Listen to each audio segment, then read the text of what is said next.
کہیں نہ کہیں کچھ اغراض اور مفاد پرستی کی بنیاد پر کیسا نہ کام کو نظر لگ جائے، تھوڑی بہت اغراض بولو، اونچ نیچ بولو، آناکانی بولو۔ اس لیے یہ جو معلمین ہیں ان کے تعلق سے ہمارے دل میں کبھی بھی کسی قسم کی بدگمانی نہ آئے،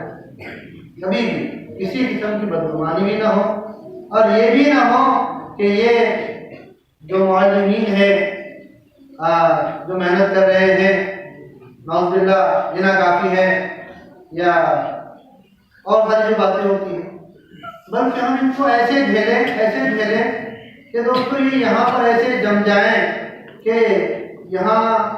بستی کو، بستی والوں کو، بچوں کو چھوڑ کر جانے کے لیے کوئی ان کو بڑا پیشکش سامنے رکھ دے کہ یہ آپ کو ہم بہت بڑے آفر دے رہے ہیں، اگر یہ آفر بھی وہ لوگ ٹھکرا دیں اس کو قبول نہ کریں، ایسا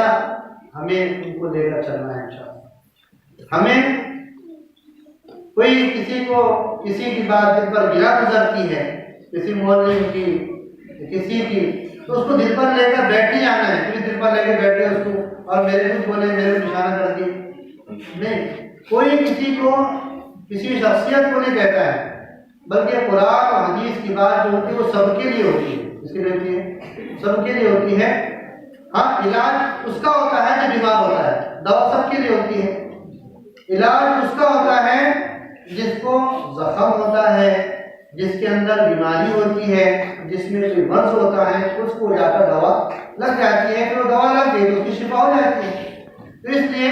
تھوڑے مفاد و اغراض کی بنیاد پر ہم کسی بھی معلم کے اوپر کوئی انگلی اور کسی قسم کا تانا یا انگلی یا اشارہ اس کی طرف نہ کریں، بلکہ ان کے تعلق سے تو اس میں زن ہی ہو، اور ہمیشہ ان کے تعلق سے ہم یہی کریں کہ انشاءاللہ یہ بہت اچھے لوگ ہیں اور بہت اچھے لوگ ہیں، آپ لوگوں کی فکروں پر ملے ہیں، آپ لوگ ترس رہے ہیں ان کو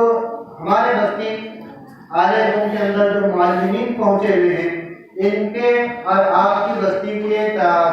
تعلق سے دیگر بالاپور، پاتور، اکولا کے اندر چرچے چل رہے ہیں، چرچے چل رہے ہیں۔ ہمارے ہاں جو پرانے زمانے کے اندر جلسے ہوا کرتے تھے، گرامت میں ہی کرتا تھا،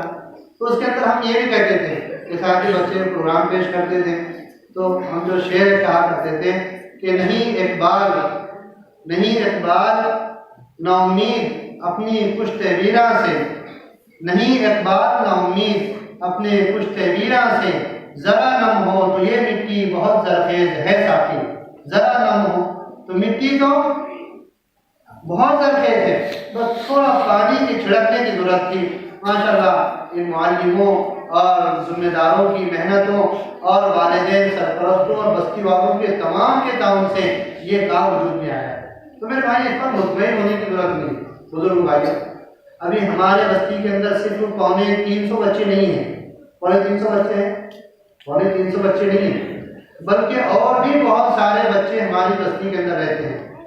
ہر مگر فکر کوشش کر کے جو راٹ کا علاقہ ہے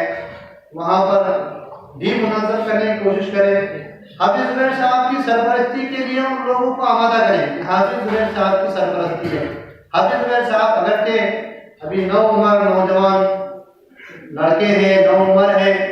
لیکن اس کے باوجود ان کے اندر جو صلاحیتیں ہیں، اگر ہم بستی والے مل کے ایک دوسرے تعلقات ہوتے ہیں، بستی کے اندر رہتے ہیں، اگر پلاٹ والوں کو بھی اگر متوجہ کریں کہ بھائی تعلیم کے لیے آپ حافظ صاحب کی سرپرستی حاصل کریں، اور حافظ صاحب کے ذریعے ایک بہت بڑا خیر وجود میں آیا ہے، تو ادھر کی بستی اس خیر سے مستفید ہو رہی ہے، ادھر کی پوری بستی یوں سمجھو کہ اس خیر سے مستفید نہیں ہو رہی ہے، محروم ہے، تو وہ بستی کیسے